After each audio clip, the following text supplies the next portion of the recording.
गेल्या काही दिवसांमधून महायुतीमधील मित्र पक्षांमध्ये नाराजी बघायला मिळत आहे। भाजप आपला मित्र पक्ष म्हणजेच अजित पवारांचे राष्ट्रवादी आणि एकनाथ शिंदेच्या शिवसेनेचे कार्यकर्ते आणि पदाधिकारी यांना पक्षप्रवेश देऊन भाजपमध्ये घेत आहे। यावरून एकनाथ शिंदे आणि त्यांच्या मंत्र्यांनी उघड नाराजी दाखवून महायुतीमधील या वादाला सर्वांसमोर आणलं आहे। या अस्वस्थतेमधून आणि नाराजीमधून एकनाथ शिंदे यांनी थेट दिल्ली दरबारी जात अमित शहांची भेट घेतली। या भेटीमध्ये आपल्या पक्षावर अन्याय होत असून भाजपमध्ये येत असलेल्या मित्र पक्षांच्या कार्यकर्त्यांचा आणि नेत्यांचा पक्षप्रवेश थांबवावा अशी मागणी त्यांनी अमित शहा यांच्याकडे केली।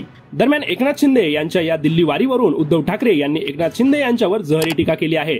उद्धव ठाकरे बोलताना म्हणाले, दिल्लीचेही तख्त राखतो तो खरा मराठा, पण सध्या दिल्लीचेही बूट चाटतो असंच सुरू आहे। दिल्लीच्या हुजुऱ्यांना मुजरा करायला हे जातात, हे काय बाळासाहेबांचा विचार पुढे नेणार, अशी टीका उद्धव ठाकरे यांनी एकनाथ शिंदे यांच्यावर केली आहे। यासोबतच उद्धव ठाकरे यांनी भाजपवर देखील घणाघात केला आहे। आम्ही या भाजपसोबत कधीही नव्हतो आणि कधीही जाऊ शकत नाही। त्यावेळेचा भाजप वेगळा होता आणि आताचा भाजप हा विचित्र अमिबा सारखा झाला आहे, अशी टीका उद्धव ठाकरेंनी भाजपवर केली आहे। यासोबतच एकनाथ शिंदेंवर बोलताना उद्धव ठाकरे म्हणाले, हे लोक इतके लाचार झाले आहेत की यांच्यामध्ये हिंमत नाही। जेव्हा शिवसेनेत होते तेव्हा भाजपची एवढी हिंमत होती का, असं उद्धव ठाकरे म्हणाले आहेत। पण स्वतःहून त्यांच्या ताटाखालचं मांजर झाल्यानंतर तुम्ही कितीही पट्टे मारा, मांजर कधी वाघ होऊ शकत नाही, कारण ती ताटाखालीच असते आणि वाघ हा वाघच असतो, असं उद्धव ठाकरे म्हणाले।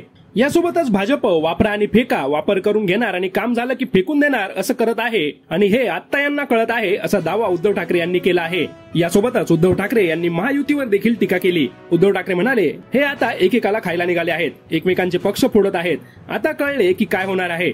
भाजपला सगळे घेऊन भाजप वाढवावा लागत आहे, कुणीही सोबत घेऊन जिंकत आहेत।